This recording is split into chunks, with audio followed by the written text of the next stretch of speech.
Nous bénissons ton nom, Jésus-Christ de Nazareth. Amen. Après avoir fait beaucoup de miracles comme étant Dieu, Moïse t'a demandé, Seigneur, montre-moi ta gloire.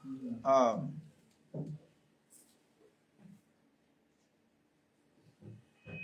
Et tout le monde sur la terre, le miracle, c'est la gloire de Dieu. Mais ce n'était pas pour Moïse. Après avoir sorti des mouches, après avoir transformé l'eau en sang, il aurait pu se dire que j'ai vécu la gloire de Dieu. Mais il a compris que ce n'était pas cela. Amen.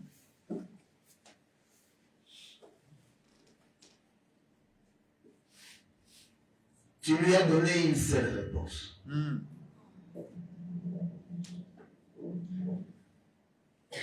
Ma gloire, c'est ma face. Nous voulons voir ta face ce matin, Seigneur. Amen. Fais de nous des chambres. Nous puissions contempler, Seigneur, ton intimité. Car l'ignorance de ton corps, c'est la mort. Mais apercevoir ton corps, c'est recevoir la lumière qui luit jusque dans l'éternité. Tu as conduit ce peuple ce matin. Parce que c'est toi qui conduis les pas de l'homme. Pour que tu puisses lui donner, Seigneur, le pain, ainsi que le vin. Nous savons que tu as conduit aussi les pas de certains autres dans des lieux arides. Merci pour cette grâce que tu nous as accordée ce matin. Car ce n'est ni à cause de la quantité de nos prières, ni à cause de la quantité de nos bonnes œuvres, ni à cause de notre vouloir, ni parce que nous en sommes capables, mais c'est toi qui nous as fait grâce. Car nous savons que le seul endroit où tu parles, c'est ici. Accorde-nous, Seigneur, l'oreille d'entendement, que nous puissions entendre ta voix. Accorde-nous l'œil qui voit, afin que nous puissions te voir. Au nom de Jésus-Christ. Amen. Amen. Que Dieu vous bénisse. Nous disons toujours que si nous disons que Dieu vous bénisse, ce n'est pas que Dieu vous accorde des voitures et des maisons. Les voitures et les maisons, c'est une bonne chose. Mais ce n'est pas pour ça que nous venons ici. Si tu es venu ici pour obtenir beaucoup de voitures, la porte est grandement ouverte. Tu peux t'en aller. Nous ne viendrons pas te chercher. Amen. Amen. Ici, nous sommes l'église qui ne cherche pas les gens. Si Dieu, lui, ne va pas te chercher, comment veux-tu que nous, on aille te chercher? Amen. Nous l'avons vu ce jour-là avec une liste. Il a rencontré des gens qui ne l'ont jamais vu auparavant. Quand ils viennent, ils t'appellent par ton nom. Lévi, suis-moi. Et remarquez que ces gens-là, ils les suivaient sans protester. Amen. C'est-à-dire que cette voix-là les arrachait. Amen. Si la voix ne t'a pas arraché, tu t'arrêteras sur le chemin. C'est clair.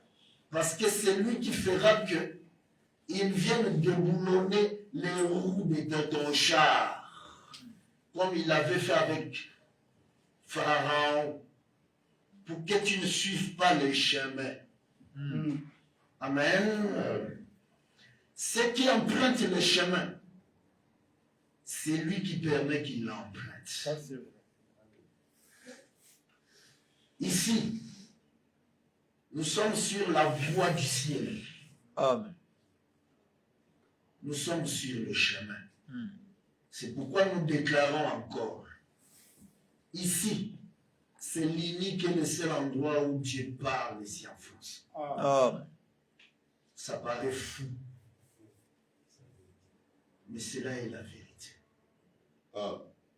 Amen. Nous pensons à tous nos bien-aimés qui sont dans d'autres pays, qui ont hérité de la même grâce que nous. Certains sont à 3h, 4h du matin, mais ils sont branchés pour manger. Que Dieu vous bénisse où vous êtes. Nous allons alors prendre notre testament pour nous enquérir de nos droits et devoirs. Nous sommes en train de voir un enseignement qui nous amène dans plusieurs fenêtres. Prenons Genèse.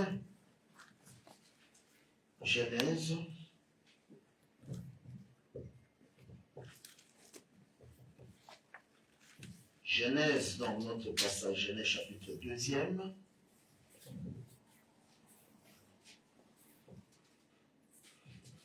Plutôt Genèse chapitre 1er, au verset 24e. Dieu dit que la... Non, verset 26e plutôt. Genèse chapitre 1er, verset 26. Puis Dieu dit, faisons l'homme à notre image, selon notre ressemblance, et qu'il domine sur les poissons de la mer, sur les oiseaux du ciel, sur les bétails, sur toute la terre, et sur tous les reptiles qui rampent sur la terre. Dieu créa l'homme à son image. Il le créa à l'image de Dieu.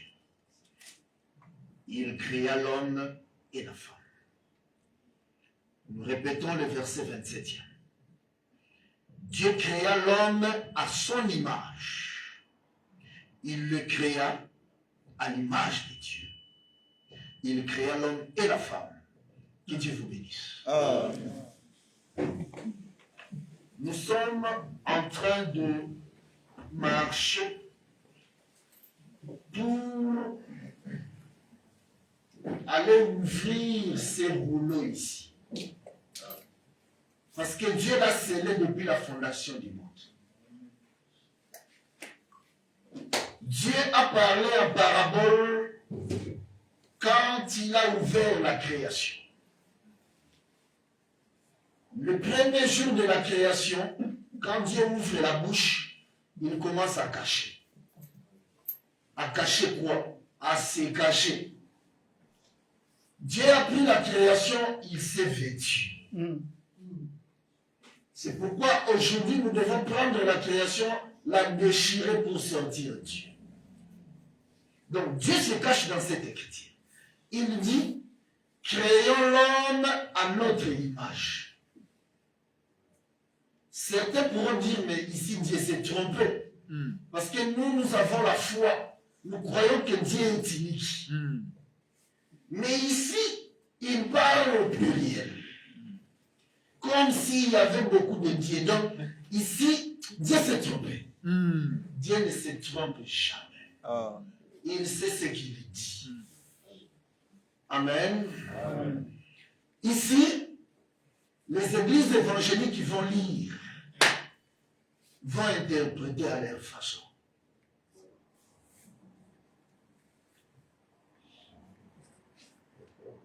Créons l'homme à notre image. Remarquez, ça fait déjà plusieurs mois que nous marchons dessus. Nous partons, nous revenons en amenant d'autres éléments. C'est ça l'évangile éternel. Amen. Si vous voyez un ministre de l'évangile qui vient avec une feuille, comprenez qu'il n'a pas le Saint-Esprit. C'est son Saint-Esprit, c'est sa feuille. Quand il va fermer les yeux pour prier, venez, je vous prie, prenez cette feuille-là. Il ne pourra plus parler. Amen. Parce qu'un ministre est une source. Un ministre, même quand tu dors, il ronfle. Vous le réveillez. Voici le peuple. Parle. Il va parler.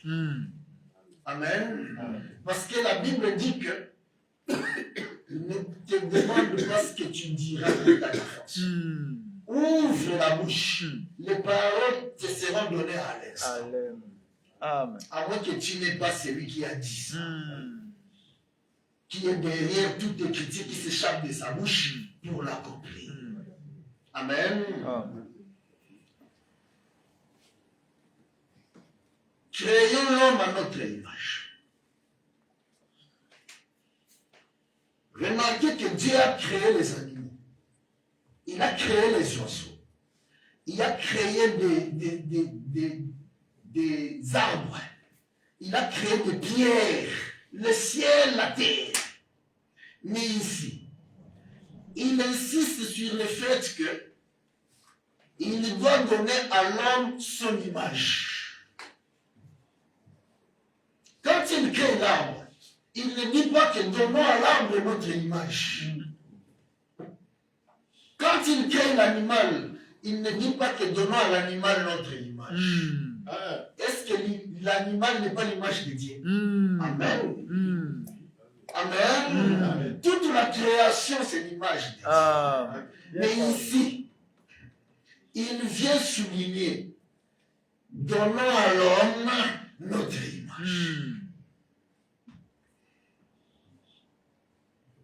Maintenant, remarquez que il dit maintenant, il créa l'homme. Relisons-y. Parce que nous, on ne doit pas lire comme les églises évangéliques. Certains diront, mais pourquoi il parle toujours de l'église évangélique? Dieu n'est dans aucune église évangélique. C'est clair. Bien parlé.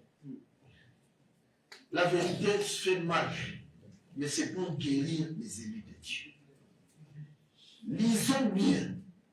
Il dit au 27, Dieu créa l'homme à son image.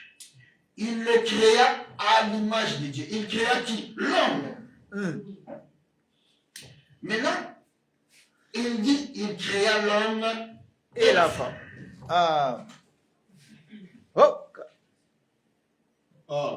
Donc, nous devons ressortir l'image de Dieu dans l'homme.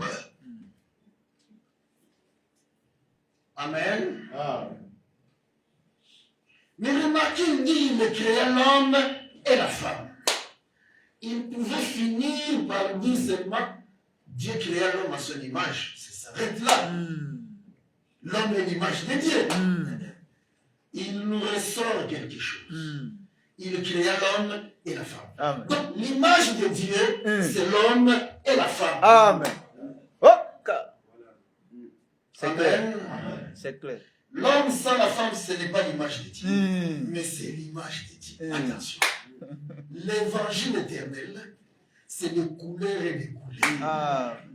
Mais nous sommes ici. Ici, l'image de Dieu, c'est l'homme et la femme. Amen.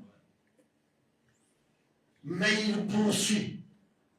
Poursuivant, il dit au 28, Dieu les bénit et Dieu leur dit, soyez féconds, multipliez, remplissez la terre et assujettissez-la, et dominez sur les poissons de la mer, sur les oiseaux du ciel et sur tout animal qui se meurt sur la terre.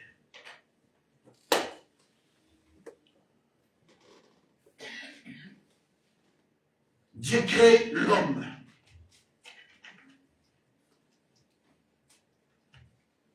Il crée l'homme. Il nous dit qu'il crée aussi la femme. Donc il forme la femme. La femme, on va le mettre avec un ventre là, parce que c'est elle qui porte les enfants. C'est pourquoi il finit par dire multiplier, remplissez la terre. Autrement dit, ici maintenant il y a les enfants. Oh.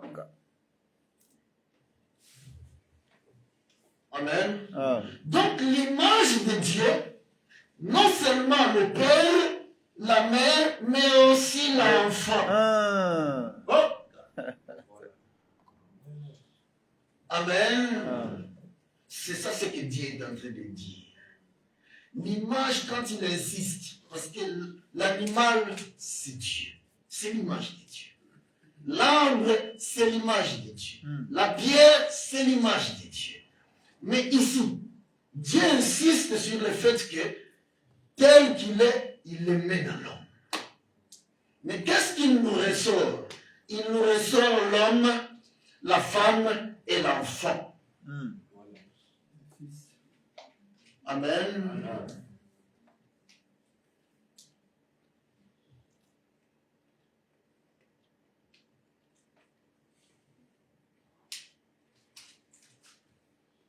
Jean, tous les autres apôtres étaient déjà morts.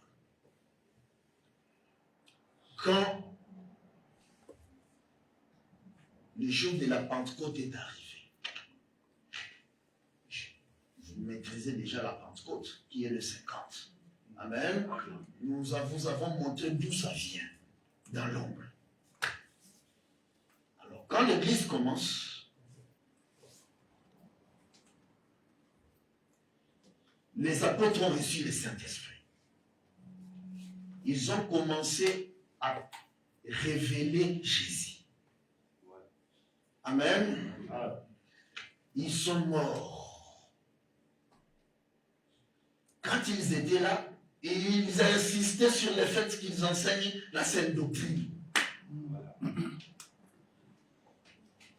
Il en restait un. Jean. C'est lui qui dormait sur la poitrine de Jésus. Nous, on aime ça. Il a fait de la poitrine de Jésus son oreiller. Et Jésus ne lui a pas dit, mais il y a beaucoup de place là-bas. Jésus s'est tué. Donc, il a trouvé vraiment que oui, c'était son oreiller. Parce que quand Dieu se tait, il faut faire attention. Il a peut-être parlé. Amen. Quand il ne parle pas, il parle. Maintenant, Jean, dans l'île de Patmos, Jésus lui apparaît pour lui révéler l'Apocalypse. Apocalypse signifie révélation de Jésus. Oh. Nous savons que depuis le jour de la Pentecôte, il y a déjà la révélation de Jésus. Le Saint-Esprit est venu révéler Jésus. Oh. Mais qu'est-ce qu'est encore ce Jésus qu'on doit révéler alors qu'on a commencé à le révéler le jour de la Pentecôte? Maintenant, quand Jean regarde, il voit un ange avec le livre que Daniel avait fermé. Mais cette fois-ci, le livre est ouvert. Nous sommes dans Apocalypse 14:6. Et Jean dit que le message que l'ange amène s'appelle Évangile éternel. Il y en a qui viendront dire que l'évangile éternel, c'est l'évangile de Jésus. Non. Jésus sait que l'évangile, c'est l'évangile de Jésus. Mais ici, le chrétien dit évangile éternel. À moins que Dieu soit un sot ou un ignorant, quelqu'un qui fait des choses inutilement. C'est Dieu qui a inventé la langue. Ici, il nous amène un mot évangile éternel. Pour identifier la lecture des langes. Autrement dit, pendant que les apôtres ont prêché, ils n'ont pas prononcé ces mots-là. Ils n'ont parlé que de la seule doctrine. Mais c'est Jean qui nous dit que l'ange, quand il a ouvert le livre, il amène l'évangile éternel. Pour l'annoncer aux habitants de la terre. Il ne dit pas pour l'annoncer à Israël. Non, loin de là. Donc, si vous voyez quelqu'un venir dire que l'évangile éternel, ce sera après l'enlèvement, Dieu l'a échappé. Seigneur. On va lire ça. Apocalypse 14 et 7. 6 et 7.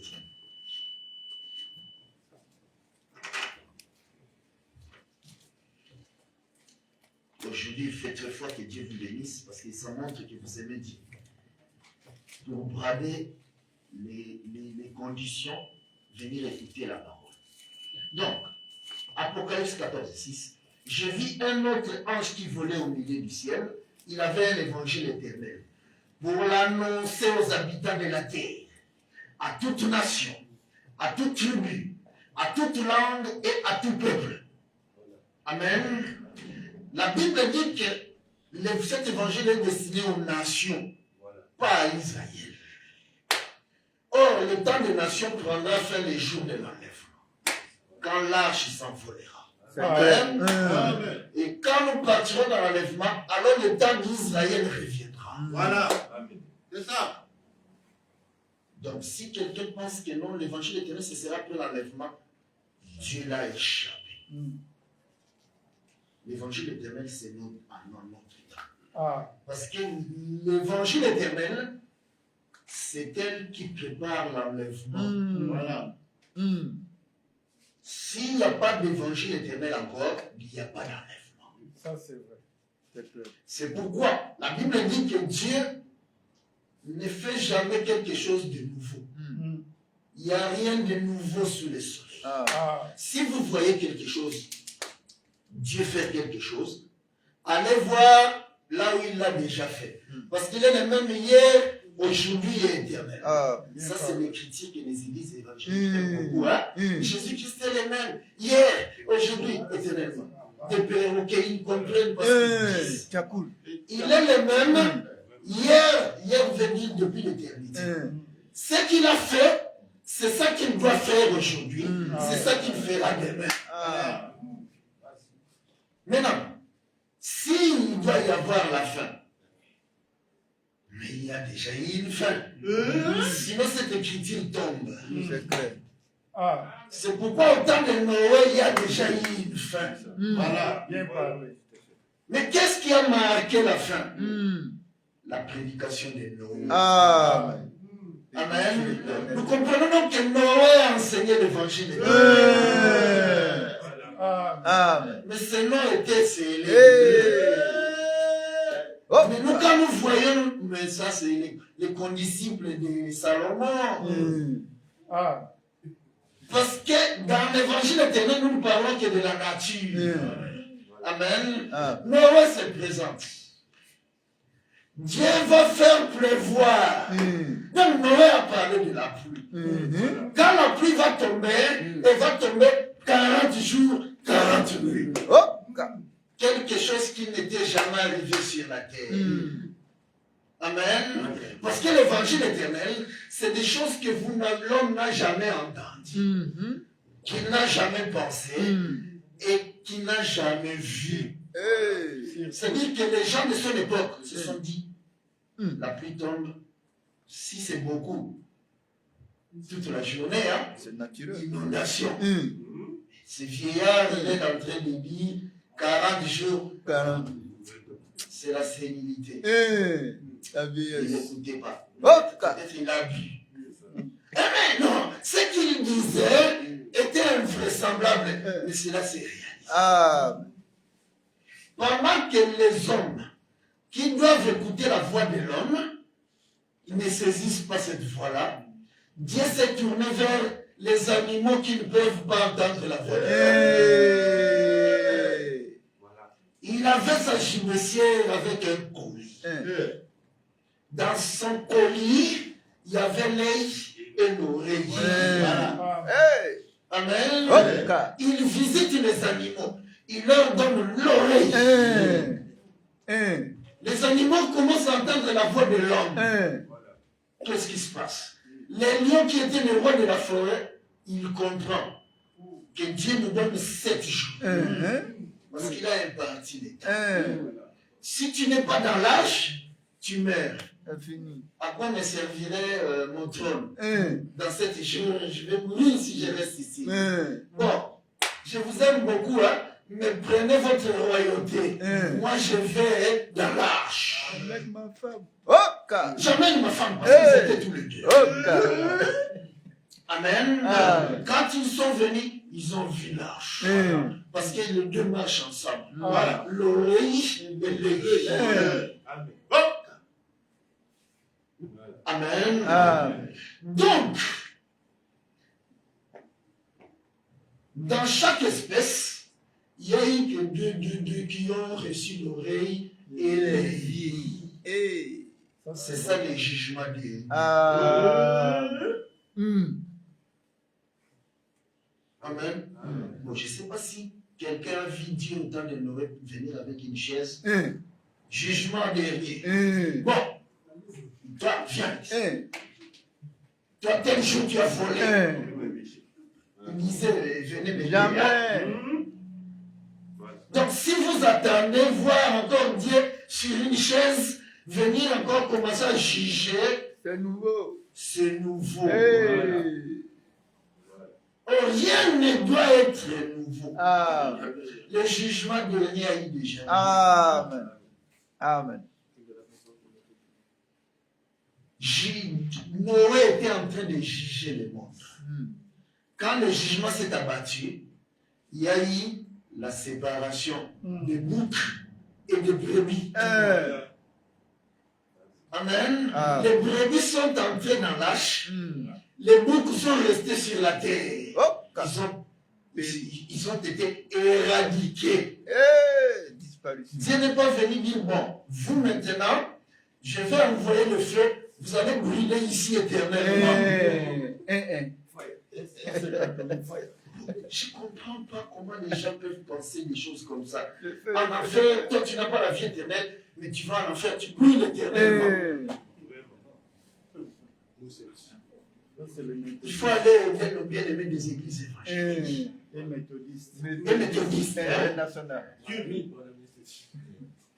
Donc, l'enfer, c'est la disparition éternelle. Donc, Dieu a dit que toute vie sur la terre sera éradiquée. Seulement dans l'arche. Donc, l'arche, c'est l'éternité. Quand tu es en dehors de ça, tu es éradiqué. Et cela ne dépend pas de ce que tu as fait. Sinon, on condamnera Dieu. Et regarde le bébé là, dans le ventre de sa mère. Il ne fait aucun mal. Les jugements de Dieu. Amen. Maintenant que nous avons cet évangile, nous comprenons que Noé est en train de parler. Il n'y a que les animaux qui vont écouter et qui viendront rentrer dans l'arche. Vous comprenez? Donc ne soyez pas étonnés qu'il y ait des gens qui viennent ici, ensuite ils disparaissent. C'est Dieu qui les décourage. Parce que Jésus a une liste. Il a juré à son Père, Père, je n'ai perdu aucun. Autrement dit, je ne perdrai aucun. À la fin, la liste sera exhaustive. Complète. Ça, c'est vrai. Si tu es dans sa liste, même quand tu étais encore païen là-bas, mais tous les sorciers de la terre pouvaient venir. Ils ne t'auraient pas mangé. Amen. Toi, tu allais dire, ah, moi je me suis dit, là. Non, tu es sur la liste. Et on veille sur toi. C'est pas que toi, tu es important. Parce que tu es lui. Donc, il veille sur lui-même. Parce que Dieu ne sait pas.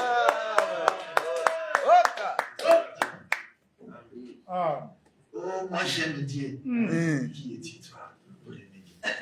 Dieu ne s'aime que lui-même.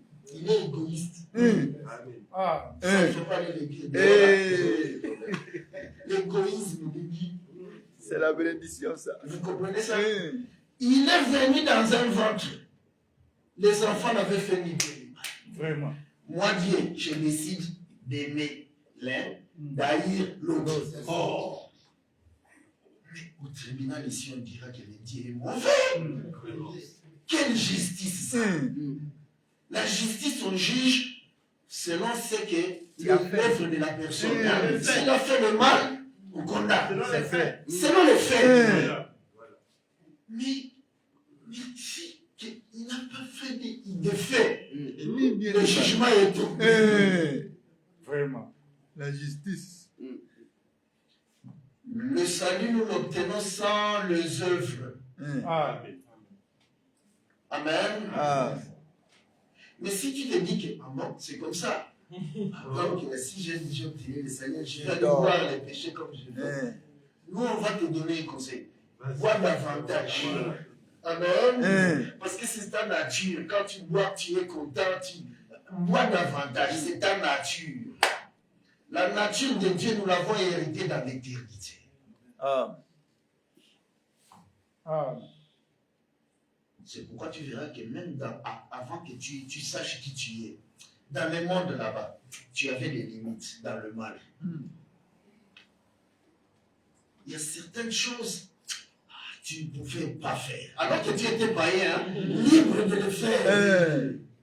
La nature. Ici, nous avons juste su qui nous sommes. Dans quelle famille nous sommes. Parce qu'un enfant ne choisit pas sa famille. Il tombe dans une famille quelconque. Il va juste apprendre à connaître sa mère et son père. Et remarquez qu'il commence déjà à reconnaître la voix de sa mère. Dans le ventre. Amen. L'importance de la foi. C'est pourquoi cette mère-là, il vient appeler aussi ses enfants par la voix. Amen. Parce que Dieu est aussi une mère. Amen. C'est ça l'image qu'il nous montre. Il n'est pas seulement un père, mais il est aussi une mère et il est un enfant. Autrement dit, nous avons donc le Père qui est assis sur le trône, qui est le soleil. Nous avons la mère. Nous savons que la mère, parce qu'ici c'est Jacob donc. Jacob, vous qui comprenez déjà, Jacob, avec donc ses 4 femmes et ses 12 fils. C'est ça le trône de Dieu. C'est ça l'image de Dieu que Dieu donne à l'homme. Il ne s'agit que du trône. C'est pourquoi quand Jean voit, il décrit. Je vois le ciel ouvert et un trône me montrer. Sur le trône, Jacob est assis. Amen. Quand les autres vont lire sur le trône, un homme est assis. Nous, on doit nommer. Parce que nous sommes les Adam. Voilà. Nous donnons les noms à chaque équipe. Donc, sur le trône, il y a Jacob qui est assis. Entouré de ses 4 femmes et de ses 12 fils. Voilà. C'est ça l'image de Dieu. Amen. Donc, la première image, retenez cela, que Dieu nous a donné, c'est père, mère et fils. Alors, partant de là, c'est pourquoi nous sommes en train de décortiquer pendant plusieurs mois. On est revenu là-bas parce qu'il y a eu un souci. vous ne devez pas, puisque nous avons ouvert plusieurs fenêtres, certains ont perdu le fil d'où nous venons. Nous venons de là. C'est ça les trônes de Dieu que nous avons dessinés là. Donc, nous avons le trône de Salomon qui a 6 marches. Il y a les trônes avec 4 pieds et Salomon assis sur le trône. C'est ça l'image. Amen. Tout le développement vient de là. Même quand nous avons parlé de 50, c'était le trône. Amen. Ah, voilà. Parce que certains se sont perdus sur le chemin. Maintenant,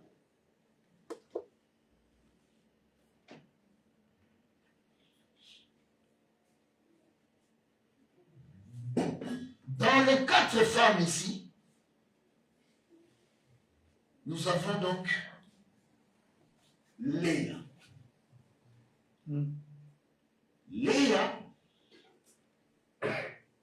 elle commence à mettre au monde.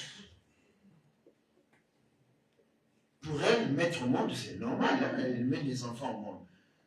Seulement, le prophète prophétise par la parole et par les actions. Souvent, les gens parlent des actes des apôtres, mais il y a aussi les actes des prophètes. Sinon, ce serait nouveau. Amen. Donc, ici, Léa, c'est une prophète. C'est un prophète, parce que le prophète peut être aussi un arbre. Voilà. Autrement dit, tout ce que Dieu a touché dans l'Ancien Testament, qui est l'ombre, nous amène à la réalité. Maintenant, elle met au monde son premier enfant. On va y aller. Donc, Genèse.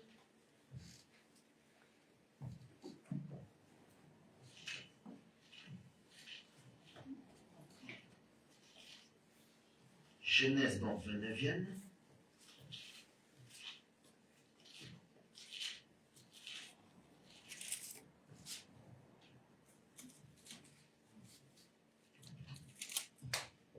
Genèse 29, 32e. Genèse 29, 32e. Léa devint enceinte et enfanta un fils, à qui elle donna le nom de Ruben. Car elle dit, l'Éternel a vu mon humiliation, et maintenant mon mari m'aimera.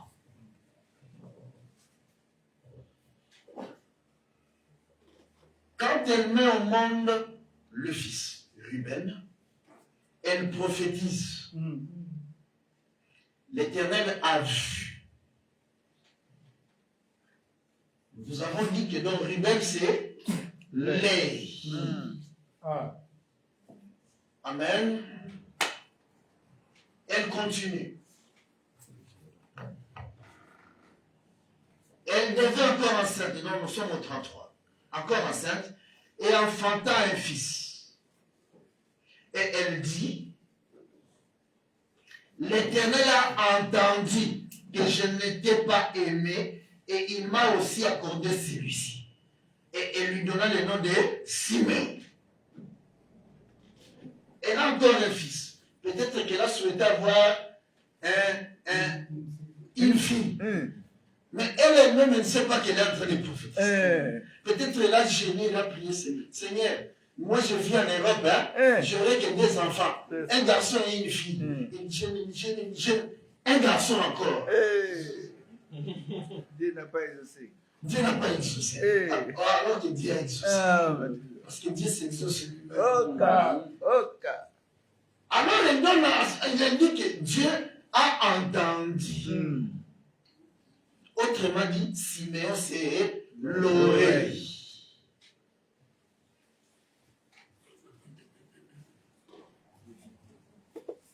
Elle continue.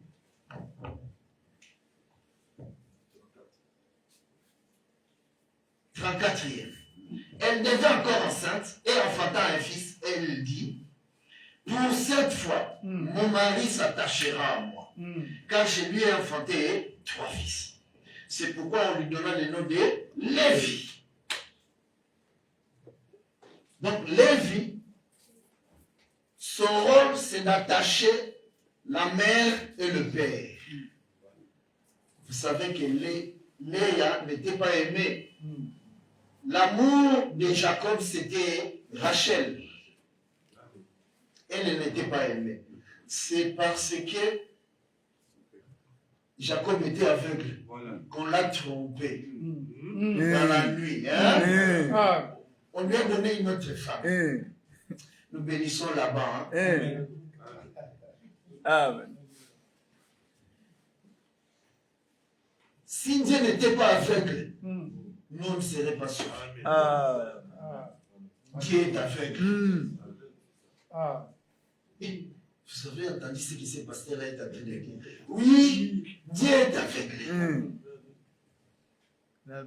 S'il n'était pas aveugle, il allait savoir, ça c'est pas Israël. Hein? Ça c'est les nations. Moi, mon amour c'est Israël. Mais maintenant il dit que non. Grâce à un enfant, le 3e, cette fois-ci il est obligé de m'aimer. Que Dieu bénisse Lévi. Sans Lévi, il n'y a pas d'amour du père et de la mère, vers la mère. Amen. C'est pourquoi Moïse était en train de paître les troupeaux de Jéthro. Jéthro, c'est le père de 7 filles. Lui aussi, il avait voulu avoir d'enfants, un garçon. Jusqu'à 7, il s'est fatigué. Dieu ne m'a pas exaucé. Il m'a donné que 7 filles. Les filles seulement. Il ne savait pas que Dieu s'exauçait lui-même. Parce qu'il doit avoir 7 filles. Et le 8e, c'est un garçon que Dieu va donner. Amen. Parce que j'ai trouvé 8 enfants. Amen. 7 filles et un garçon. Alors Moïse, quand il a 80 ans, donc Dieu était en train d'attendre. 70, non, pas 70. 70, là, c'est pour tout le monde. Personne sur la terre, tout le monde. Mais Dieu lui donne la vigueur. Il va à 80. Les choses doivent commencer. Dieu vient, il lui donne lait. Pourtant, il circulait là, avec les troupeaux, il ne voyait pas. Mais ce jour-là, pouf, qu'il ait cette grande vision. Si quelqu'un vient nous dire que, bon, j'ai eu une vision, c'est normal, Moïse aussi a eu une vision. Mais quand il veut se détourner, la vision parle. Donc la vision a une bouche. Donc si tu viens me dire que j'ai eu une vision, j'ai vu un ange qui dans ma chambre, il était tout blanc. Il t'a dit quoi? Il t'a dit quoi? Qu'est-ce que la vision a dit? Amen. La vision doit parler. Oh non, il a dit que je dois rester à la maison, prier tout seul. Je dois construire l'église. Dieu n'a pas enlevé la beauté de Satan. Si tu le vois, c'est un ange. Donc c'est lui qui t'a visité. C'est clair. Parce que certains pensent que si tu vois un ange, dans un ange de Dieu. Non! Satan, c'est un ange de lumière. S'il apparaît ici, c'est dans sa robe et angélique. Seulement nous, on va attendre par le vision. Qu'est-ce que tu nous dis? Et les autres, vision. Je t'adore. Pas nous. Vision parle.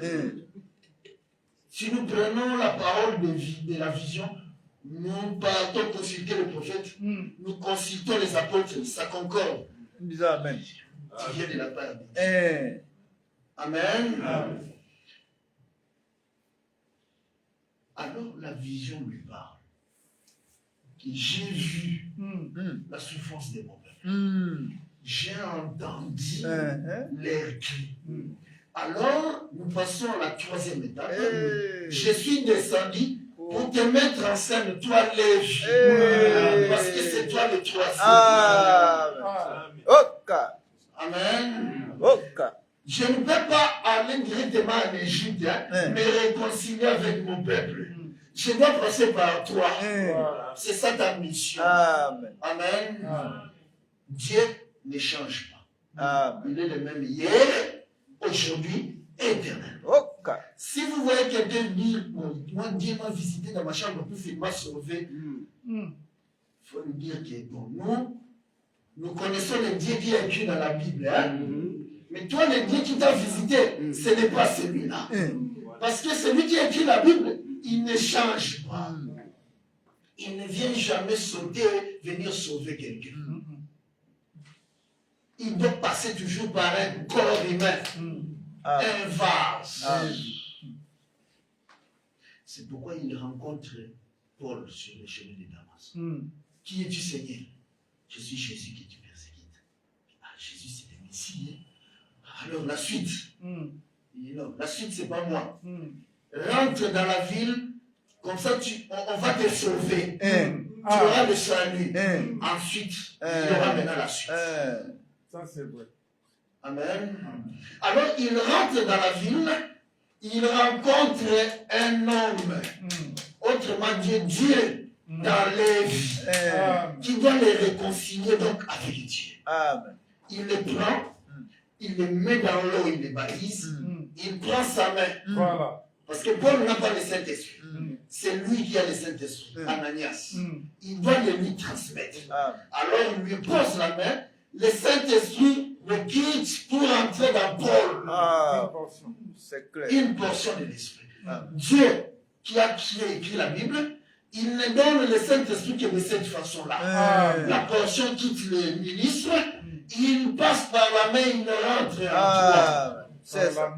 Oka. Maintenant, si tu es dans toi, tu nous dis que bon, j'étais dans ma maison, j'étais en train de prier, j'ai caché du pour que cet esprit descende sur moi. Nous allons te dire que oui, tu as reçu un esprit. Mais le Saint, non. Amen. Parce que l'Esprit Saint ne se contredit jamais. Il faut qu'il y ait un modèle. Il n'y a rien de nouveau sous le soleil. Amen. Donc Dieu vient voir Moïse parce qu'il est Lévi. Il doit les réconcilier avec son peuple. Remarquez qu'Israël était déjà le peuple de Dieu, mais en Égypte. Or, l'Égypte, c'est l'image de la terre. Il provenait de Canaan. Canaan est le ciel, l'Égypte, c'est la terre. Donc, Dieu les a fait partir de Canaan. Ils se sont retrouvés sur la terre, à l'Égypte. Mais maintenant, pour se réconcilier avec eux, ils passent par Lévi. Non, moi, je suis un élu de Dieu. Je sais que Dieu m'a élu déjà avant la fondation du monde. Je n'ai pas besoin de Lévi. Tu iras en enfer. Parce que lui, il est derrière chaque parole pour l'accomplir. Nous répétons encore. Il vaut mieux qu'on joue avec ta voiture. Même si c'est Lamborghini. Tesla. Mieux vaut qu'on joue avec ton jet. T'es bien, mais pas ton âme. C'est la chose la plus précieuse que tu as. Ne la confie pas à n'importe qui. Assure-toi que le vase là a été mandaté par Dieu. Le vase mandaté par Dieu doit toujours avoir celui qui l'a envoyé. Dieu ne peut pas venir lui dire, bon, je t'envoie. Dans la Bible, Lévi, la transmission s'est faite, du sacerdoce s'est faite de père à fils. Parce que le père est en train de veiller. Quand le fils a 30 ans, il sait que c'est le moment. Pendant ce temps-là, il a pris le temps de lui montrer comment on sacrifie. Maintenant, à 30 ans, il prend la robe, il le vêtit. Parce que ce n'est pas l'homme qui sacrifie, mais c'est la robe. Il lui met la robe, alors il va sacrifier. Amen. Dans la Bible, personne n'a pris la robe, il s'est vêtu lui-même, il est venu sacrifier. C'est le Père qui prend la robe, il te met, il te présente devant le peuple pour que tu commences à sacrifier. En tout cas, c'est ça le Dieu de la Bible. Amen. Parce que le ministre dans l'Ancien Testament, c'est Lévi. C'est ça la doctrine. Amen. Amen. Ce n'est pas les prophètes. Non, le ministre, c'est Lévi qui a les sacerdoces. Comme il n'y a rien de nouveau sous le soleil, ça doit nous servir d'exemple. C'est pourquoi aujourd'hui, vous allez voir que malgré que la Bible dit qu'il n'y ait pas beaucoup de prédicateurs, mais regardez vous-même. Il y a beaucoup de prédicateurs. Ils sont plus nombreux même que les fidèles. Dieu m'a dit. Ouvrez seulement l'Internet, vous allez voir. Mais il y a un souci, non? Au fait, tout le monde s'est mis la robe pour sacrifier. Ce n'est pas étonnant. Même dans le monde de l'évangile éternel. C'est pourquoi nous faisons la différence entre l'évangile éternel et le monde de l'évangile éternel. Tellement c'est des hauteurs et des profondeurs, il suffit qu'un frère prenne quelques versets et commence à faire des démonstrations. Si nous appelons ça des miracles. Commence à faire des miracles. C'est les gens qui vont commencer à t'appeler déjà pasteur. Alors toi aussi, tu prends cette couronne-là, tu portes. Tu ne fais pas comme les 24 vieillards. Et au moins, ils ont enlevé la couronne pour que la gloire revienne à Jésus. Donc,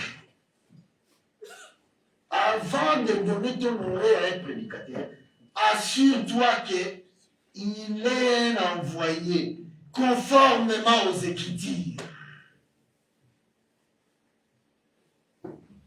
Amen. Alors, Dieu dit à Moïse qu'il faut que tu ailles me réconcilier avec ce peuple-là. Quand Moïse refuse, il lui donne son frère Aaron. Mais Dieu pouvait prendre aussi quelqu'un d'une autre tribu, non? Mais non. Il sait que la réconciliation, c'est Lévi. C'est pourquoi il va prendre que son frère qui est Lévi. Alors le Dieu amène Dieu se réconcilier avec son peuple. Amen. Troisième étape. Maintenant, Dieu dit, nous continuons la lecture.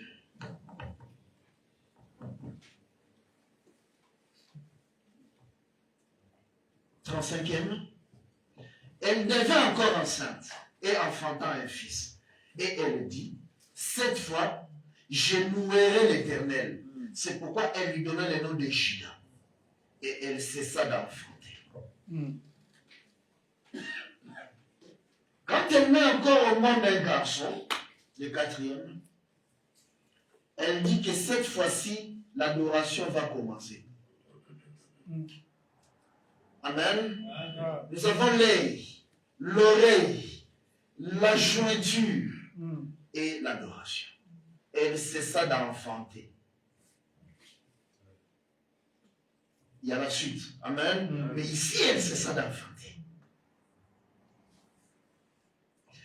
Maintenant, quand Dieu rencontre Moïse, qui est troisième, il lui dit que le signe que je te donne, tu prendras le peuple, vous viendrez me servir à cette montagne. Servir, c'est adorer. Comment on sert Dieu? Est-ce qu'on lui prépare à manger? Non! Dieu, on le sert en l'adorant. Donc, Dieu fait rentrer Judas. Pas Judas. Judas. Le quatrième. Ensuite, ils sont partis. Amen. Voilà pourquoi il cessa d'enfanter.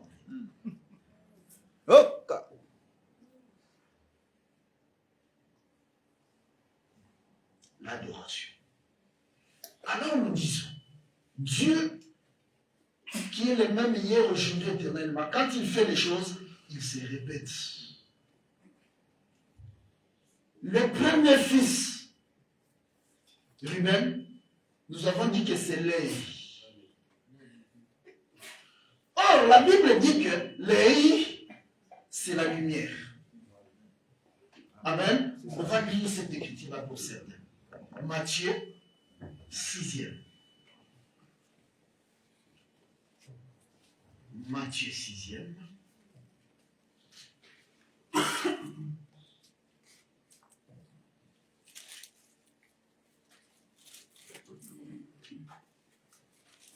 Matthieu 6, 22.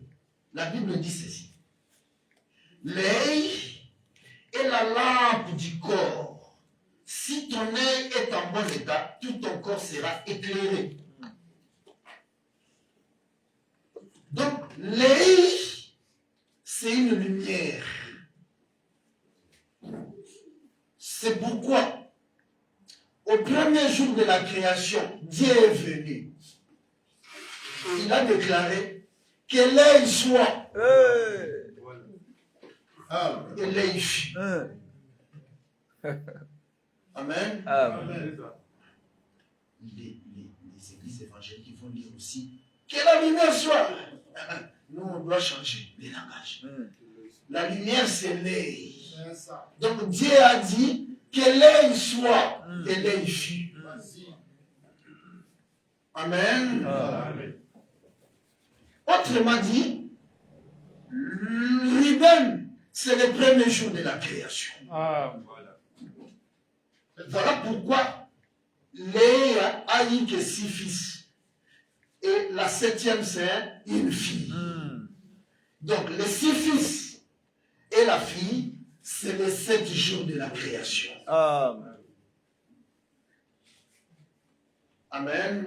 Dieu a répété la création.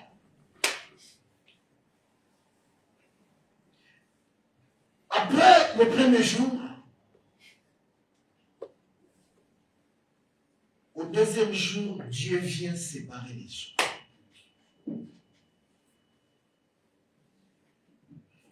Il fait apparaître le ciel au milieu. Le ciel que nous confessons ici, c'est un homme. Amen.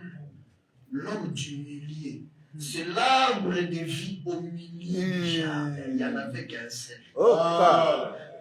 Parce qu'il est toujours tout seul. Quand il a visité Abraham, il n'y a que lui qui parlait. Pourtant, ils étaient 3. Amen. Autrement dit, le ciel, c'est la bouche. La vérité ne sort que de ma bouche. C'est Siméon.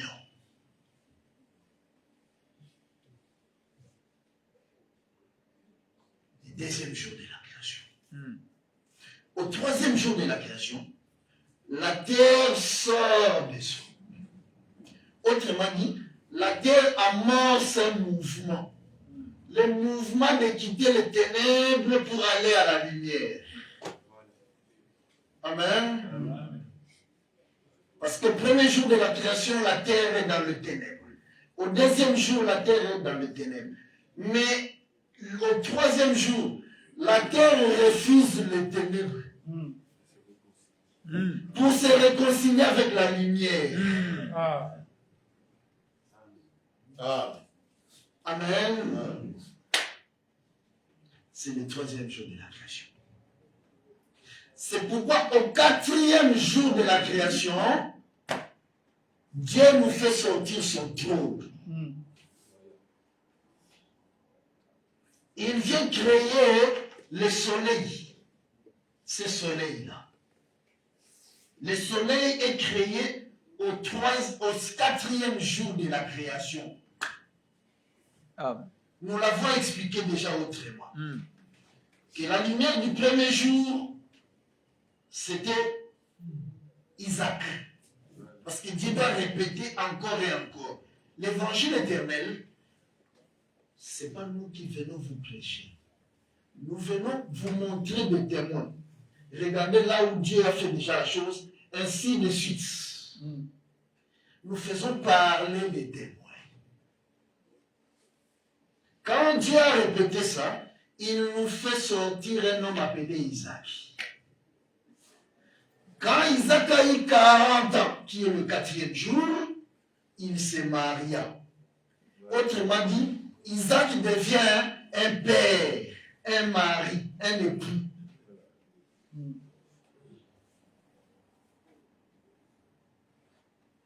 Autrement dit,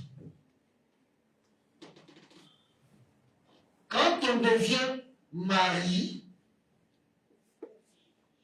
c'est-à-dire qu'on a maintenant une autre personne à la charge. Rappelez-vous, Dieu dit qu'il crée un homme, mais il le créa homme et femme. Donc cet homme-là, il doit devenir époux pour se marier à la femme, afin que la femme donne des enfants. C'est ça l'image de Dieu. Amen. Mais remarquez que la lune n'apparaît dans la création qu'au 4e jour. Elle ne pouvait pas apparaître avant le soleil. Quand Dieu fait apparaître le soleil, nous disons que Dieu a créé que le soleil. Parce que naturellement, la lune n'a pas de sémence. C'est la lune, le soleil qui prend sa lumière, donne à la lune, que la lune la manifeste comme un enfant, Amen. comme étoile. Étoile. Amen. Amen. Or, la lune, c'est la côte de l'homme. Autrement dit, la lune, c'est l'homme. Si l'homme n'est pas encore créé, on ne peut pas retirer la côte. Maintenant, les enfants, ils proviennent aussi de l'homme.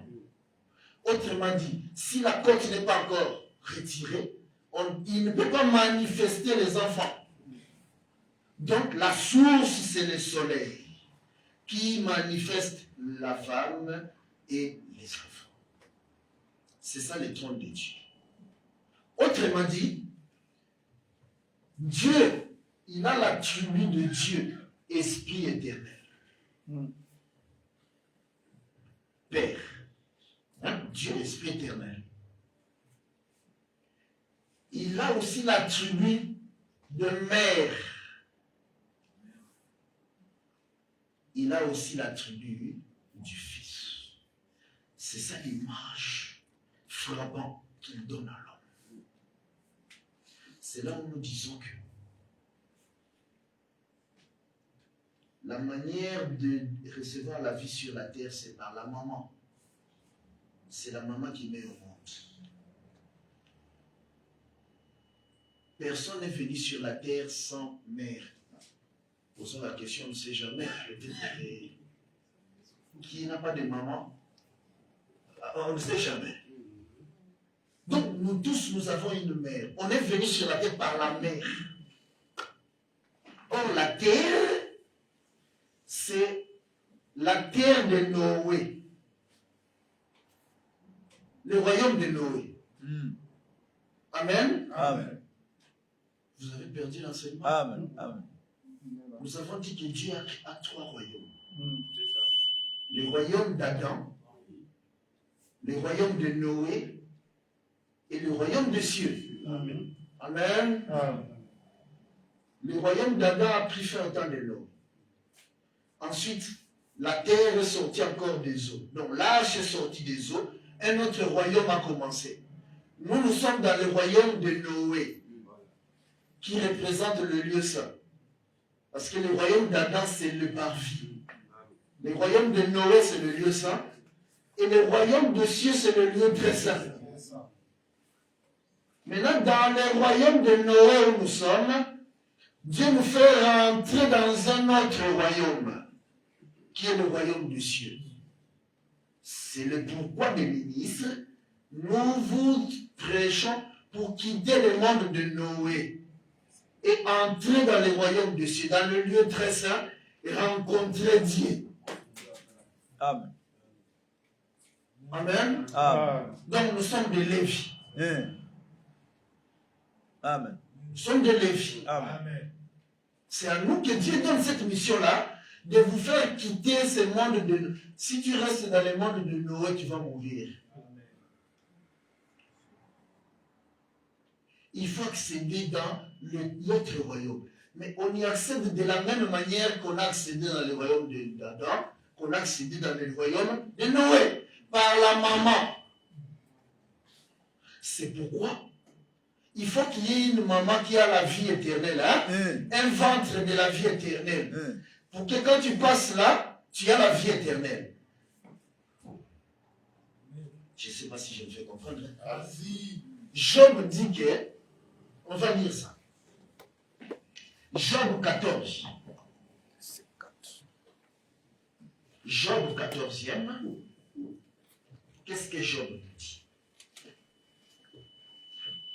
Job 14e. La Bible dit ceci, notre temps file déjà. C'est pourquoi il faut venir à l'heure, il faut venir avant, pour que nous puissions vraiment marcher, parce que ces choses sont trop suffisantes. Job 14, la Bible dit que l'homme né de la femme, sa vie est courte sans cesse agitée. Il naît, il est coupé comme une fleur. Il fuit et disparaît comme une ombre. Et c'est sur lui que tu as l'œil ouvert. Et tu me fais aller en justice avec toi. Comment d'un être essuyé sortira-t-il un homme pur? Il n'en sortira aucun. La Bible dit que la femme sur la terre, la maman, c'est un être essuyé. Elle ne peut pas mettre au monde des hommes purs. Impossible. Donc, il faut qu'il y ait une maman qui ne soit pas un être essuyé pour mettre au monde les enfants purs. Amen. Jésus. Ève n'a pas pu accomplir cette prophétie-là. Multiplier, remplissez la terre. Parce que Adam est tombé dans le péché avec Ève. Donc Dieu lui-même doit devenir Adam. Il doit devenir mère Adam, Ève. Et pourquoi? Et pour avoir maintenant des enfants purs. C'est pourquoi il est venu aussi comme femme pour enfanter. Amen. De la même manière que la maman sur la terre, pour mettre au monde, pour donner la vie, on doit passer par la souffrance, des contractions. Alors Jésus est passé aussi par la souffrance, on l'a frappé. Nous, si on avait été là, on allait dire, Israël, c'est pas assez. Parce que quand la maman souffre beaucoup pour un enfant, il va beaucoup aimer cet enfant-là. Donc il faut qu'il y ait beaucoup de souffrance pour qu'il puisse bien nous aimer. Il faut frapper encore. Pendant que certains vont pleurer, hein, c'est Jésus. C'est comme quand on était enfant, on regardait les films de Jésus libanais. Hein, on pleurait. Il va frapper, il va tuer.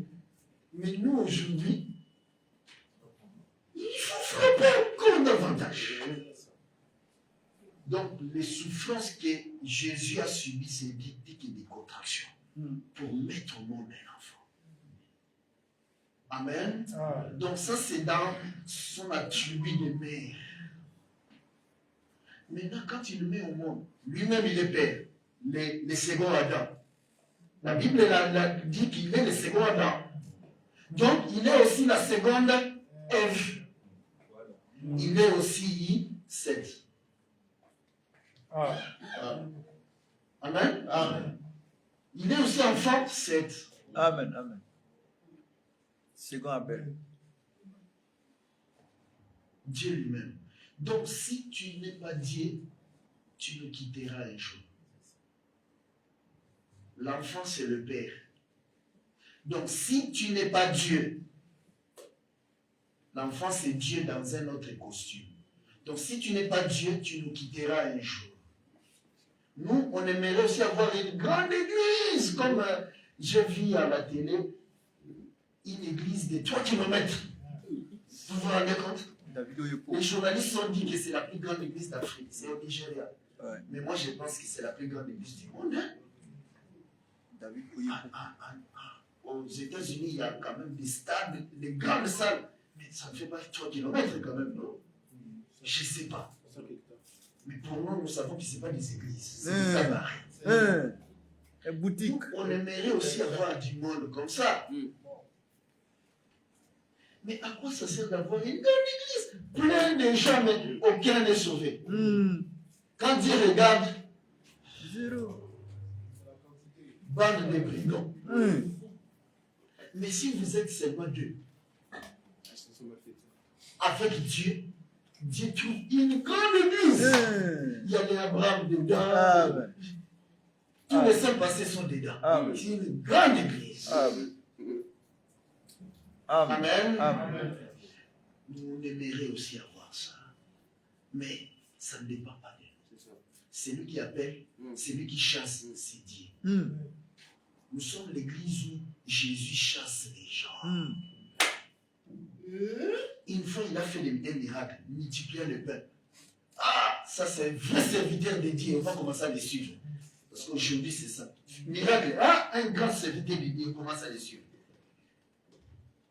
Les mêmes personnes qui ont mangé le pain là, et le poisson. Jésus change de dimension. Celui qui ne mangera pas ma chair, qui ne boira pas mon sang. Attention. Attention. Tellement il n'avait pas l'oreille d'entendre. Mais c'est plus. En réalité, Jésus les a chassés. Amen. Amen. Mais ceux qui ne suivent pas que les miracles, qui suivent la parole, ils lui ont répondu. Quand il leur dit, bon, vous aussi partez, non? À qui irions-nous? C'est toi qui as les voitures. Du ciel. Vous voyez? Amen.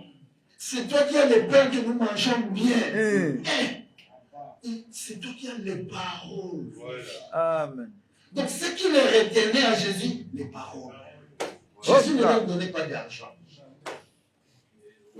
Si toi tu es venu alors pour suivre le pain, tu nous quitteras.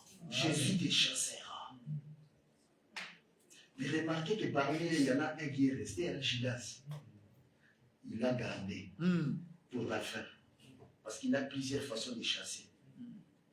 Quand le tour de chasser Judas est venu, il prend un morceau de pain. En direct. Il le trappe dans le vin. Il lui donne. Ça, même si quand tu t'approchais ici, tu partiras. C'est clair. Ce n'est pas notre sujet. Mais maintenant, remarquez, il a encore un enfant. Retournons donc là où nous étions. Les enfants de Léa. Parce que là, nous sommes en train d'amorcer la descente et finir. C'est pourquoi il faut venir suivre ces choses. C'est ça la vie éternelle. Dieu dit que mon peuple périt par manque de cette connaissance ici, qu'est l'évangile éternel. Maintenant, donc, au verset donc 13e, c'est ça? Donc nous sommes dans Genèse 30, nous retournons dans Genèse 30. Pour son 5e fils. Verset 17. Verset 17. Hein. Voilà. Donc Dieu exauça Léa qui devint enceinte et enfanta un 5e fils à Jacob.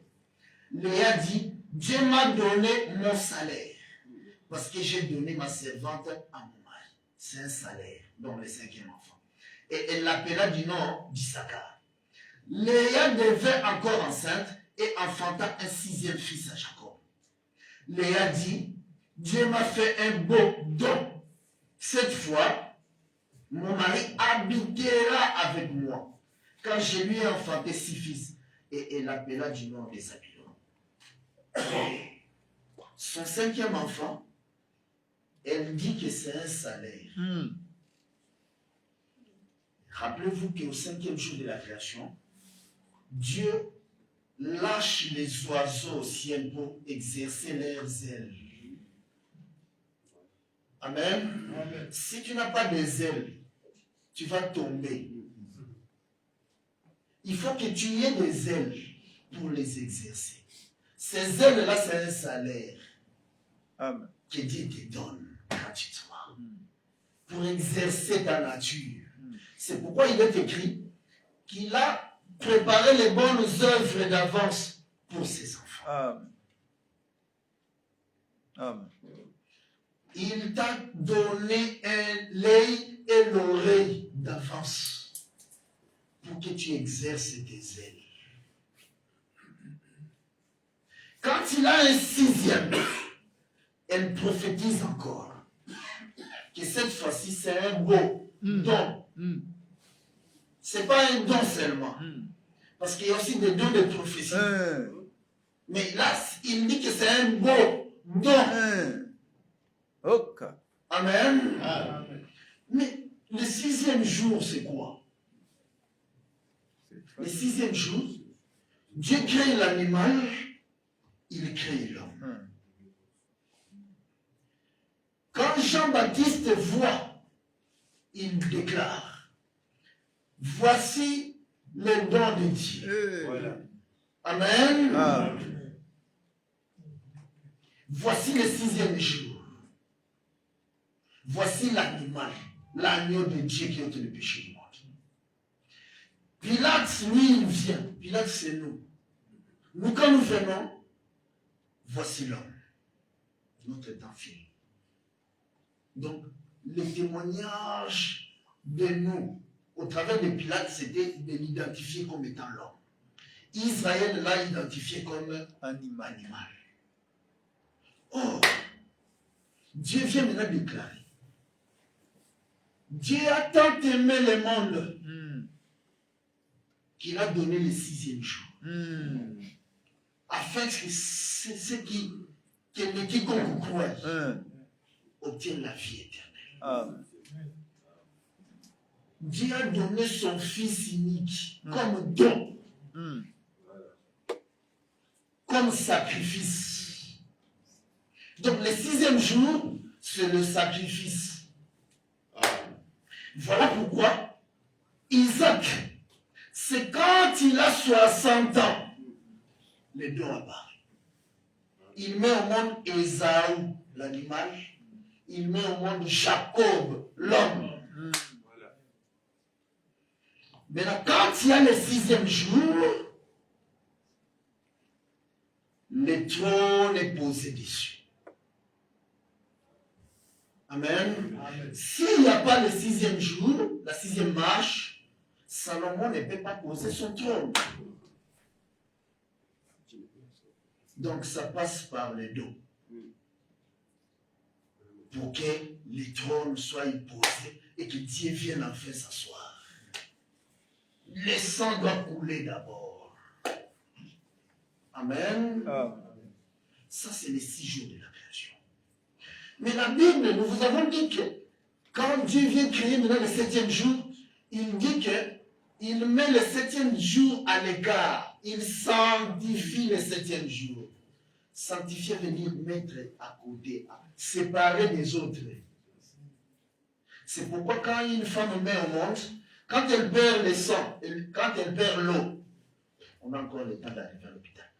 Mais quand le sang commence à couler, là, c'est dangereux.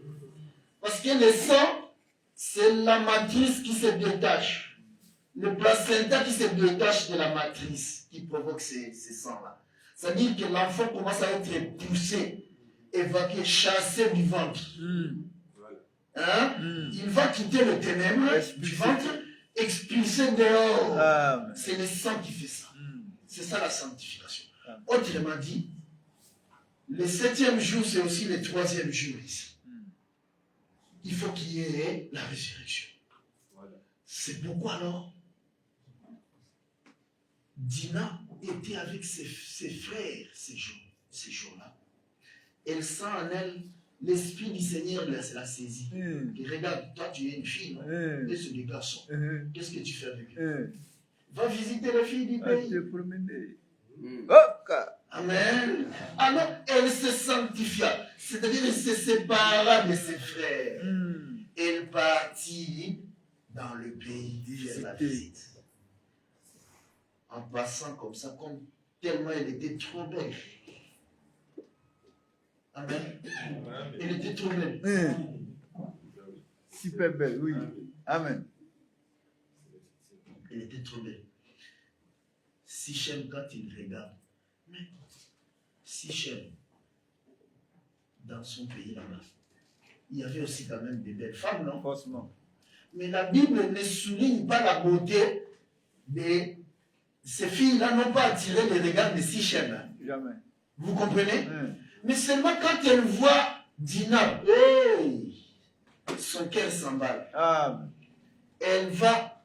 Là, je ne vais pas attendre. Je ne vais pas laisser à Dina le libre arbitre. Parce que si je prends le temps, je vais vraiment, je vais te draguer, je vais vraiment t'épouser, ça va prendre du temps. Elle ne laisse pas à Dina le libre arbitre. Jamais, jamais. Le libre arbitre est diabolique. Elle vient la prendre et la viola. Oh. Amen. Amen. C'est là où nous disons que Dieu ne nous laisse pas le choix. S'il te découvre que toi tu es dans sa liste, suis-moi. Il te déracine. Bon, Dieu nous a laissé le libre arbitre. Hein? Nous allons voir si. Pas non. Le libre arbitre, on doit l'expliquer. Comment ça s'est passé avec Israël? Pas l'église. Avant que tu viennes sur la terre, si il a déjà écrit ton nom dans son livre, c'est fini. Il ne t'a pas demandé de choix, non? Voilà. Il y en a certains qui ne comprennent pas ça. Je vais vous l'expliquer encore. Dans la sémence du Père, il y a des millions de tétards. Ces tétards-là, c'est des filles et des fils. C'est clair. Voilà. Des millions. Avant, moi, je pensais que c'était des millions. Les gens qui étudient m'ont dit non, plus de 50 millions. Ah bon? 300 millions. Des millions et des millions. Non. C'est-à-dire qu'avec cette sémence-là, on peut faire, si on ensemençait des femmes, il y aura des milliers de gens sur la terre. Mais Dieu fait que de cette sémence, il faut faire une course. Celui qui va arriver le premier, il va entrer dans l'arche, Dieu va fermer la porte. C'est pourquoi il n'a pas laissé le choix à Adam, à Noé pour fermer la porte. Quel effort tu as fait quand tu n'étais que de la sémence de ton père? Tu as fait du sport. Moi, j'ai fait courir avant. Tu ne te connaissais pas. Mais Dieu, lui, il te connaissait. De ces millions-là, c'est toi que lui, il a choisi. Ça ne dépendait pas de tes efforts. Dieu t'a pris, il a sélectionné que toi, il t'a mis dans l'ovile. L'ovile s'est fermé. Tu es venu sur la terre. Ça ne dépend pas de toi. Peut-être que toi, tu ne courais pas plus vite que les autres, mais Dieu est venu. Non, moi, c'est toi que je veux. Il te prend, il te met là-bas. Les autres, 3 jours après, sont morts. Donc, l'ovile, comme il est le Dieu qui ne change pas, il fait la même chose aussi aujourd'hui. L'ovile est devenu maintenant le royaume des cieux. Dans le royaume des cieux, il y a des milliards qui vont courir, mais Dieu va sélectionner peu qui vont entrer. Il ne te demande pas ton assentiment. Il ne te demande pas de choisir si tu dois courir vite ou pas. C'est lui qui te donne la capacité d'aller vite pour entrer. C'est là où Paul a ramassé les chrétiens. Notre capacité ne nous vient que de l'éternel. Amen. C'est ça la grâce que Dieu nous a faite. Alors, nous comprenons donc que Dina se détache de ses frères parce qu'elle est le 7e jour. Maintenant, du 7e jour, quand nous avons lu, Dieu n'a pas parlé de la bénédiction dans les 6 jours. Mais arrivé au 7e, il dit qu'il bénit le 7e jour. C'est clair. Or, la bénédiction, c'est quoi? C'est la parole. Donc, la parole doit venir entrer dans Dina. Sichem. C'est pourquoi Sichem l'a violée. Ok. Parce qu'il est le 7e jour, je répète. Les 6 frères, nous avons déjà compris que le premier jour, Dieu a créé la lumière. Au 4e jour, il prend cette lumière-là du premier jour, il l'habille dans un vase appelé soleil. Au 2e jour, il sépare les eaux, il fait apparaître le ciel. Au 5e jour, il prend l'eau du 2e jour, il met le poisson. Il prend le ciel du 2e jour, il met les oiseaux. Donc il y a correspondance entre 2e et 5e. Au 3e jour, la terre sort des eaux. Et au 6e jour, il prend cette terre-là, il crée l'animal et l'homme. Donc nous avons dans les 6, nous avons donc des groupes. 1, 2, 3, et puis 4, 5, 6. Les 7 est tout seul. Maintenant, ces groupes ici, un deuxième groupe, les 7 devient 3e groupe. Or, nous savons que le premier groupe représente aussi le parvis. Deuxième groupe représente le lieu saint. 3e groupe représente le lieu très saint. Le lieu très saint, c'est une femme. Amen. Or, c'est dans le lieu très saint qu'on amène le coffre de l'alliance. Parce que le 3 compartiments, c'est juste la maison. Il faut que maintenant les propriétaires de la maison viennent habiter. Les propriétaires de la maison, c'est Shichem. Amen. Mais pour venir habiter dans sa maison, il faut le sang. Le souverain sacrificateur, quand il venait ici, il n'était pas les mains vides. Il apportait le sang. Parce que le coffre doit boire le sang. Il va prendre son doigt, faire l'aspersion 7 fois. Or, 7, c'est aussi 3. Amen. C'est pourquoi les frères de Dina, ils vont dire à leur père, mais si ici il est le coffre de l'alliance, il faut qu'il y ait le sang. Il doit se faire circoncire. Alors, Sichem s'est fait circoncire. Quand il s'est fait circoncire, il passa 1er jour, 2e jour, 3e jour, il est mort. Ça, c'est une prophétie. Amen.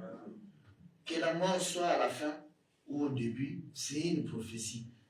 Ce n'est pas l'exacte représentation des choses.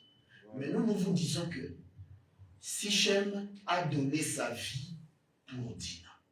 Donc, elle a été tuée. Il a été tué. Au 3e jour, il est ressuscité. Parce que pour entrer dans Dina, il faut qu'il ait la vie. Amen. Autrement dit, Jésus, sa mort à la croix, c'était la circoncision. Amen. Amen. Amen. Si vous rencontrez des archibishops qui sont en train de dire, bon, Jésus est mort pour moi à la croix, tu les regardes. Ah, Jésus, on l'a circoncis à la croix. C'est la circoncision. Autrement dit, Sichem, c'est Jésus. Amen. Amen.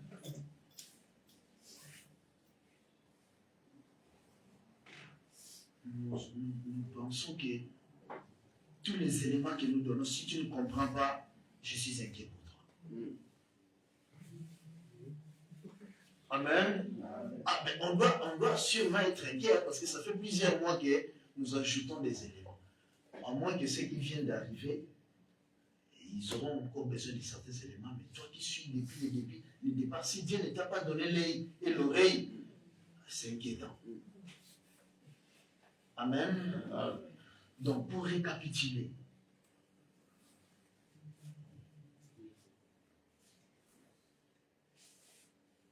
l'image que Dieu nous donne, la première image, parce qu'il y en a plusieurs, c'est quand Dieu a dit créons l'homme à notre image, c'est-à-dire tous les attributs de Dieu se sont rassemblés pour créer.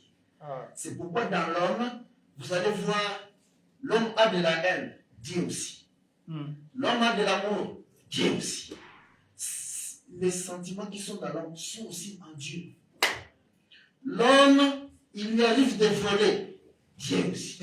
Voilà. Amen.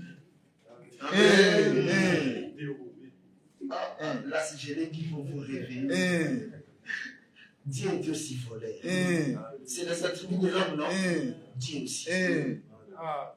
Vas-y, docteur. Mais le vol de Dieu, on doit l'expliquer. Voilà.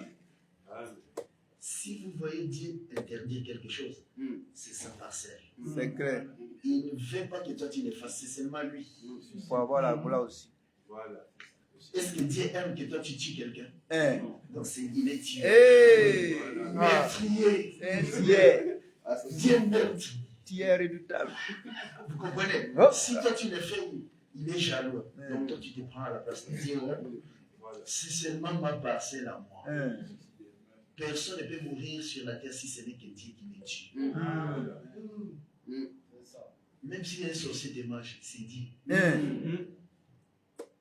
Quel est ce sorcier-là qui va prendre ta vie, la vie que Dieu t'a donnée? Sans que ce soit Dieu qui les révèle. Il faut saisir ça. Amen. Il faut une écriture pour appuyer ça. Il faut une écriture. Il nous faut une écriture pour appuyer ça. Prenons Jérémie. Parce que ça, c'est une profondeur que vous devez saisir. Jérémie. Ce ne serait pas Jérémie 16.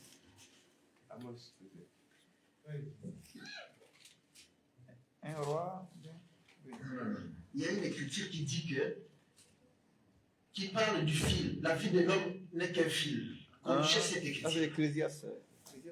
Non, c'est pas Ecclésiaste. Ça ne me vient pas dans la tête. La vie de l'homme n'est qu'un fil. Un fil. La vie de l'homme n'est qu'un fil. Que le lecteur nous cherche ça pour nous le trouver. Quand le monde dit dessine que la vie de l'homme quand il meurt, il y a un fil qui l'attache. Si on coupe ce fil-là, il part pour toujours. Il part pour toujours. Ça doit être peut-être, oui, ça doit être Job 27, je crois. Job 27. Voyons Job 27. Job 27. Job 27. Voilà. Donc, nous sommes dans Job 27, au verset 8e. Il y a tellement de versets. Job 27, verset 8e. La Bible dit, quelle espérance reste-t-il à l'impie quand Dieu coupe le fil de sa vie, quand tu lui retires son âme? La Bible dit que c'est Dieu qui retire l'âme. Il coupe le fil. Donc l'image que nous voyons dans le monde où l'homme, quand il meurt, juste un fil qui le tient. Quand on coupe le fil, il s'en va pour toujours. C'est biblique. Les cordons. Les cordons. C'est biblique. Et ces cordons-là, il n'y a que Dieu qui les coupe. C'est ça ce que la Bible vient de dire. Amen. Donc, la vie d'un homme est entre les mains de Dieu. C'est Dieu qui donne, c'est Dieu qui répond. Et vous savez, nous lisons souvent les versets de Psaume 39 où la Bible dit que, avant même que, lisons cela aussi. Psaume 139. Psaume 139. Psaume 139, nous sommes à la fin. Psaume 139e.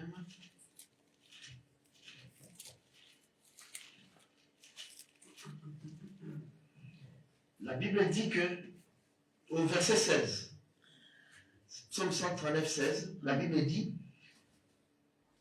quand je n'étais qu'une masse informe, tes yeux me voyaient, donc c'est-à-dire dans le ventre. Et sur ton livre étaient tous inscrits les jours qui m'étaient destinés, avant qu'aucun Dieu n'existe. Donc avant que tu vives un seul jour sur la terre, Dieu a déjà déterminé combien de jours tu vivras. Combien de secondes tu vivras? Combien de semaines? Combien d'années? Amen. Amen. C'est pourquoi si Dieu t'a donné 70 ans, et toi tu en as 30, les jours de tes 30, de tes 31 ans, en réalité, Dieu vient de te retirer 1 an. Donc, tu viens de te rapprocher de tes 70 ans. C'est pourquoi le monde, au lieu de pleurer, le monde fête. Un Vraiment. anniversaire. Alors que tu viens de perdre une année, mais tu fêtes. Incohérence. Les jours d'anniversaire pleuraient. C'est pourquoi Jésus, pendant les 3 ans de son ministère, il n'a pas fêté d'anniversaire. Mais regardez, lisez, lui, l'auteur de toute écriture, pendant son ministère terrestre, il n'a jamais parlé de son anniversaire. Mais plutôt, il a parlé de sa mort. Parce que c'est sa mort qu'on doit fêter, mais pas son anniversaire. Job, où nous étions, il a maudit le jour de sa naissance. Amen. C'est pourquoi nous ici, vous ne nous verrez pas venir le 31 décembre. Ah, c'est la nouvelle année. Hein? Bon, que Dieu vous bénisse dans cette nouvelle année. C'est l'année de grâce. On a vu, soi-disant, des prédicateurs de l'évangile éternel le faire. Non. Nous sommes dans une année. L'Église. Jésus l'a proclamé le jour où il a fait la lecture dans le temple. Luc 4. Il a proclamé l'année de grâce. L'année de grâce prendra fin le jour de l'enlèvement. Nous sommes dans une année. Amen. Les années qui défilent n'est que l'ombre. Et encore, nous disons que le calendrier juif n'est pas comme ce calendrier ici. Le 31 décembre, les Juifs n'ont pas fêté la nouvelle année. Non, nous suivons au moins les modèles bibliques. Même les Chinois ont compris. Et ce n'était pas non plus la nouvelle année. Et ils attendent février. Et au moins, ils ont senti l'odeur. Oui, il y a mes enfants qui viennent de me dire que même décembre signifie 10e mois. Ça, c'est mes enfants qui viennent de le découvrir. Décembre signifie 10e mois. À l'école, on avait étudié les décamètres et tout ça. C'est 10. Vous voyez ça? Mais comment, par quelle magie, ils nous ont mis 12? Vous voyez comment on joue avec nous? C'est pourquoi fiez-vous plutôt à la Bible. Et même ils disent printemps. Mais c'est premier temps. Printemps. Mais le premier temps marque le début, non? Mais bon, je ne sais pas comment on va expliquer ça ici. Premier temps, C'est la bataille. L'année dans la Bible, chez les Juifs, c'est février-mars. Quand la lumière vient sur la terre, le printemps vient sur la terre, ouvrez les yeux, vous allez voir que même les fleurs, les arbres dansent. La résurrection. Jésus est venu. Il donne des fleurs. Tout enseignement qui contredit la nature vient du diable. Amen. C'est pourquoi l'évangile éternel, c'est l'explication de la nature. Amen. Amen. Notre temps est passé. Nous avons donné beaucoup d'éléments pour comprendre que Dieu ne change pas. Il est le même hier, aujourd'hui et éternellement. Regarde à qui tu confies ton âme. Tu dois confier ton âme à un mandaté de l'éternel. L'évangile éternel, ces mots-là, nous ne l'avons pas inventé. C'est une promesse que Dieu a faite dans la Bible pour le temps de la fin. Covid, ce n'était pas le temps de la fin. Ce n'était pas le signe du temps de la fin. Parce que pendant le Covid, les gens avaient peur. Ah, ça c'est la fin du monde. Hein? Non, pas nous. Nous, la Bible dit que c'est le livre. Il sera ouvert au temps de la fin, la connaissance augmentera. C'est Dieu qui le dit. Cet évangile que nous avons, qui est la connaissance augmentée, c'est un signe du temps de la fin. Les apôtres avaient juste une portion. Ils l'ont appelée sainte doctrine. C'est pourquoi Paul dira que le temps lui manque. Le temps lui manque, c'est prophétique. Ça veut dire que ça, c'est Drancy qui le révélera pas. Amen. Oh, C'est ça. Mais nous avons maintenant ce temps-là qui a manqué à Paul. Autrement dit, nous prêchons plus que Paul. Amen. Amen. Quand nous disons ça, vous voyez, ils sont orgueilleux. Mais Dieu dit lui-même que la connaissance doit augmenter. Augmenter. Mais si, depuis Paul, la connaissance n'a pas augmenté, Dieu était menté. Nous qui venons après Paul, nous devons avoir la connaissance qui a augmenté par rapport à Paul. C'est clair. Ça, c'est vrai. Ah. C'est clair. Amen. Amen. Quand Paul dit quelque chose, nous, on ne doit jamais le contredire. C'est Paul qui a dit Amen. Amen. Maintenant, nous venons voir Paul, pourquoi tu as dit ça? Tu as pris ça où? Nous partons voir là où Paul a pris. Ensuite, nous allons, Paul, viens voir là où toi tu n'as pas vu. Nous lui montrons un autre témoin que Paul n'a pas vu. Mais jamais contredire Paul. Jamais contredire le prophète. Ah. Parce que ce que les prophètes ont dit, c'est pas effacé. La loi n'a pas été abolie. Parce que certains, quand tu leur dis quelque chose, ah ça c'est l'époque de la loi. Mais la loi n'a pas été abolie. Toujours en vigueur. Pendant la loi, si tu voles, on te condamne. Aujourd'hui, donc tu peux voler. Amen. Mais non. Donc la loi est rentrée dans la grâce. Amen. Vous voyez ça? Amen. C'est pourquoi il n'y a pas de grâce sans loi. Ah. C'est ça, c'est que beaucoup de prédicateurs soi-disant de l'évangile éternel n'ont pas compris. La loi est dans la grâce. Amen. Oh, Ah. Autrement dit, la loi est dans l'arbre de vie. Voilà. Voilà. Ah. Certains vont venir dire, bon, il y avait l'arbre de vie au milieu du jardin et l'arbre de la connaissance des biens du mal à côté. Et cet arbre-là, c'est la loi. C'est une hérésie qui vient tout droit de l'enfer. L'arbre de vie, c'est le coffre de l'alliance. Il y a un seul coffre. Mais dans le coffre, il y a les deux tablettes de la loi dedans. Et la main.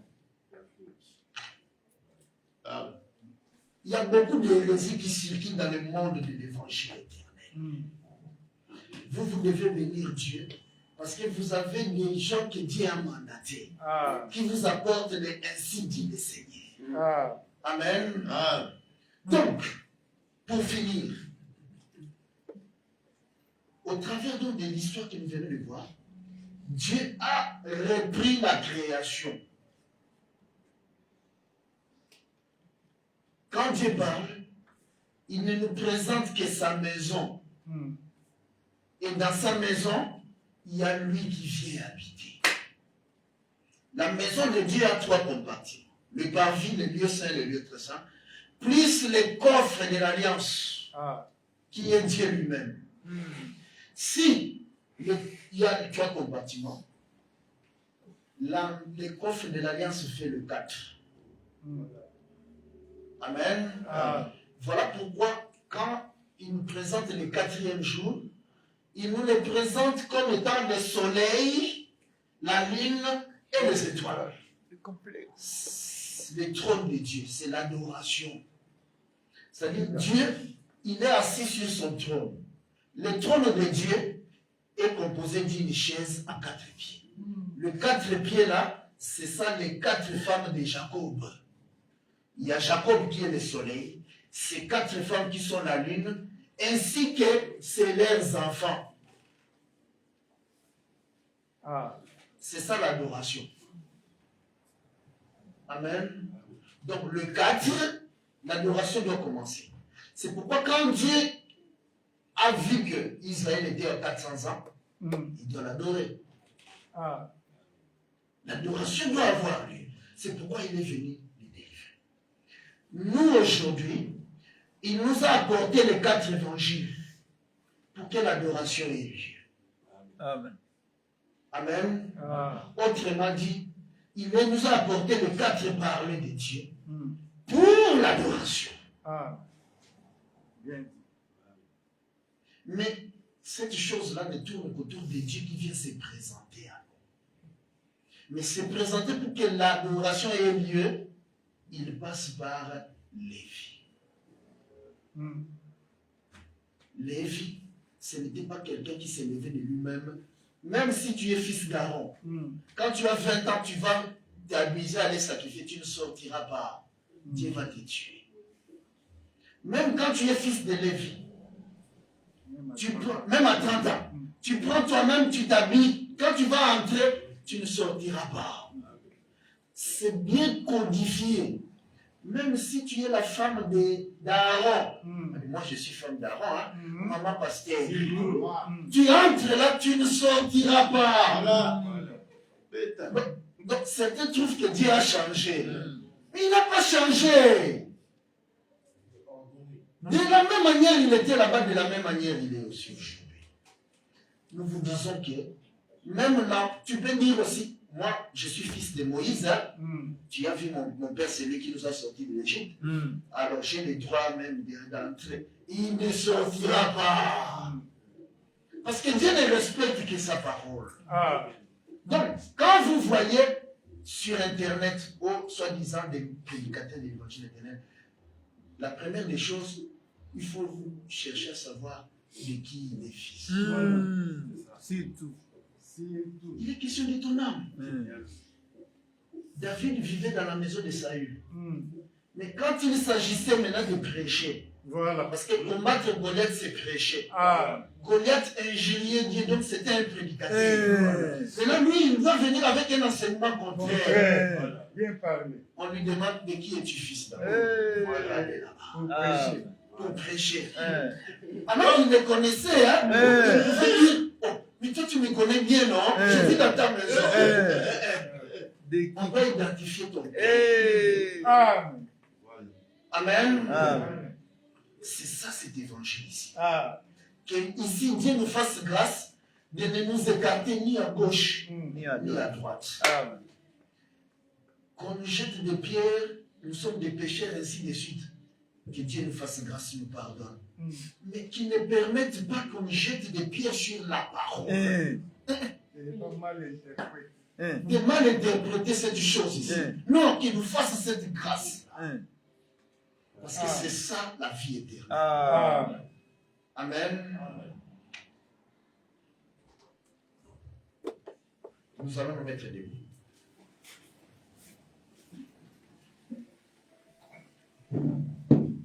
Jésus ne change pas. Jésus ne change pas. Alléluia. Jésus ne change pas. Il est mon sauveur. Il est toujours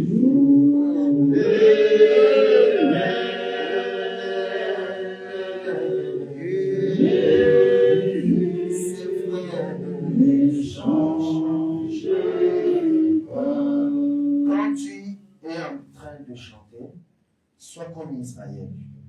Israël ne chantait pas n'importe comment. Réalisez les paroles qui sortent de ta bouche. Quand tu dis que Dieu ne change pas, réalise effectivement qu'il ne change pas. De la même manière, il était dans le jardin d'Éden. De la même manière, il était dans le temps de Noé. De la même manière, il est dans ce temps ici. De la même manière, il sera demain.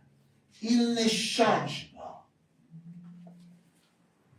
Jésus ne change pas. Jésus ne change pas. Alléluia. Jésus ne change pas. Il est mon sauveur. Il est toujours